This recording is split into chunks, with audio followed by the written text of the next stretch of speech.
여러분들 반갑습니다. 이제 육가, 우리 실천 양육 육가 할 차례입니다. 건강한 셀, 성숙한 셀장, 든든한 동력자 만들기. 우리 셀이 얼마나 건강한지 테스트하는 방법. 그리고 사실은 셀이 건강하려고 하면 셀장이 성숙해야 합니다. 내가 얼마나 또 성숙한지를 또 테스트하는 시간. 그리고 든든한 동력자 만들기. 셀이 계속해서 성장해 가는 것은 또 내가 다른 사람들, 충성된 사람들을 세우는 것이 계속 되어질 때에만 셀이 계속해서 건강하게 대를 이어갈 수 있습니다. 이것에 대해서 공부하는 시간 가지도록 하겠습니다. 먼저 1번 셀의 건강 진단입니다. 여러분 가지신 교재 59페이지에 있습니다. 예수 그리스도의 사랑은 4차원으로 이렇게 설명할 수 있습니다. 너비, 길이, 높이, 깊이. 그래서 예수 그리스도의 몸된 교회의 사랑 역시 너비, 길이, 높이, 깊이 이것에서 자라가야 합니다. 그리고 교회가 얼마나 건강한지 역시 사랑의 너비, 길이, 높이, 깊이를 통하여서 측정할 수 있을 것입니다. 에베소서 3장 18절 19절 한번 볼까요? 능히 모든 성도와 함께 지식에 넘치는 그리스도의 사랑을 알고 그 너비와 길이와 높이와 깊이가 어떠함을 깨달아 하나님의 모든 충만하신 것으로 너에게 충만하기를 원하노라. 자, 너비, 길이, 높이, 깊이 이 사랑의 내면은 무엇일까요? 너비는 사랑의 범위에 대한 것이겠죠.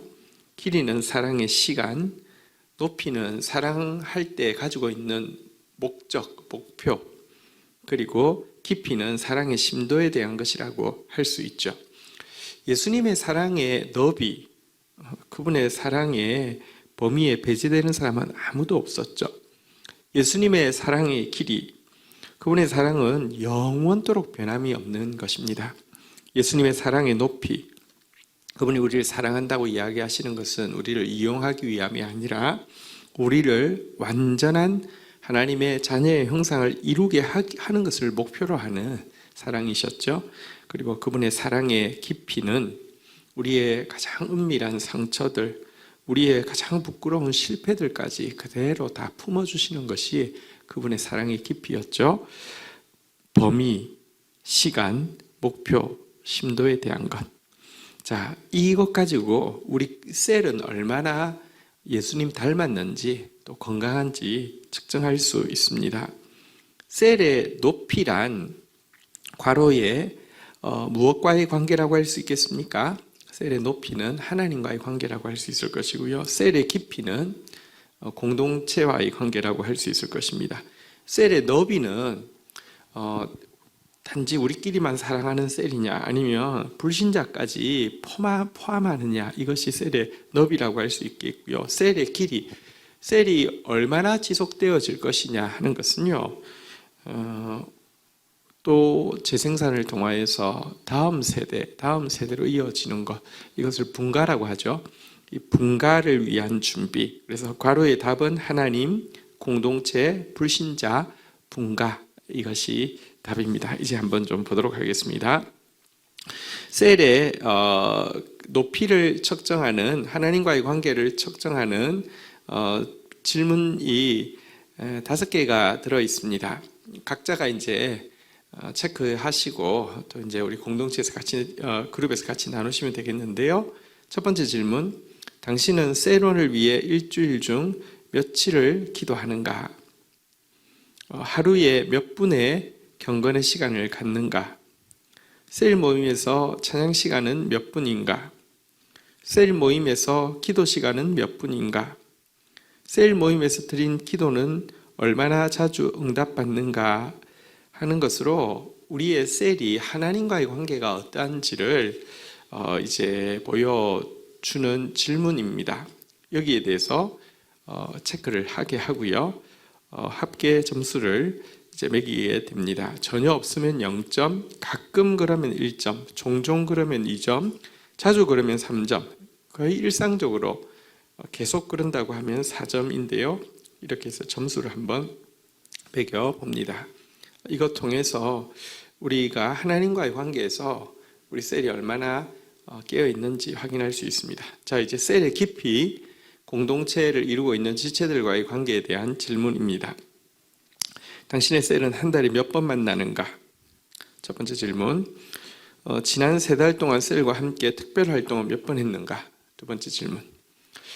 지난 2달 동안 몇 번이나 셀원을 가정이나 식당에 초대해 식사했는가? 세 번째 질문입니다. 자, 네 번째 질문. 주일 예배 때 당신은 얼마나 자주 셀원들과 같이 앉는가? 다섯 번째 질문. 얼마나 자주 셀원들과 전화나 이메일 또는 문자로 연락하고 격려하는가? 자, 여기에 대해서도 체크하고 답을 그 합산 점수를 매기면 되겠습니다. 셀의 깊이, 공동체와의 관계입니다. 자, 이제 셀의 너비, 불신자와의 관계 한번 볼까요? 셀 모임에서 주님을 모르는 사람들을 위해 얼마나 자주 기도하는가? 두 번째, 매주 며칠을 불신자들의 구원을 위해 개인적으로 기도하는가? 셀 모임에서 기도하는 것뿐 아니라 개인적으로는 어떠한가 하는 질문입니다. 세 번째, 지난 3달 동안 전도 대상자를 위한 특별 활동을 몇 번이나 했는가? 세 번째고요. 네 번째, 새 가족이 처음 셀에 왔을 때 얼마나 자주 연락하고 방문하는가? 마지막 질문입니다. 셀의 성장과 분가를 위해 지정된 날짜와 목표가 있는가? 자, 이것이 이제 셀의 너비에 대한, 불신자와의 관계에 대한 질문이었습니다. 마지막으로 셀의 길이에 대한 질문, 분가를 위해서 얼마나 준비되어지고 있는지 한번 보겠습니다. 여전히 5개의 질문입니다. 당신의 셀에는 예비 셀 리더가 몇 명이나 있는가? 당신의 셀에서 몇 %가 후에 목자가 되리라고 예상하는가? 당신의 셀에서 몇 %가 셀 모임에서 역할을 분담하고 참여하고 있는가? 더 많은 예비 셀 리더가 배출되기 위해 얼마나 자주 기도하는가? 당신의 셀에서 몇 명이 내년에 실천마당, 지금 우리가 하고 있는 교제이죠. 리더가 되기 위해서는 반드시 거쳐야 되는 과정인데요. 참여하리라고 예상하는가? 자, 이 질문들에 대해서 또 이제 합계 점수를 내면요. 최종적으로 높이, 깊이, 너비, 길이에 대한 점수가 나옵니다. 이 네 점수 중에서 제일 취약한 점수가 우리 셀에서 제일 취약한 면이 되겠고요. 그리고 합계 점수가 10점이 나오지 않는 것은 전반적으로, 그러니까 뭐 높이가 10점이 안 나왔다고 하는 것은 하나님과의 관계가, 영적인 분위기가 잘 잡혀 있지 않다는 뜻이겠죠. 뭐 깊이가 10점이 안 나왔다. 이것은 우리 그 아래로 우리 공동체의 관계가 제대로 형성이 되지 않았다는 뜻일 테고요. 너비가 그러하면 우리끼리는 좋은지 모르지만 비신자들을 향한, 불신자들을 향한 관심이 별로 없다는 뜻이 될 것입니다. 자, 이렇게 한번 팩트 테스트를 해 보았습니다. 이 내용을 가지고 이제 우리의 셀을 어떻게 더 높고도 깊고도 넓고도 긴 그런 셀로 만들 수 있을지 고민하는 이렇게 시간들, 또 기도가 시작되면 이 테스트가 굉장히 유익했으리라고 생각합니다.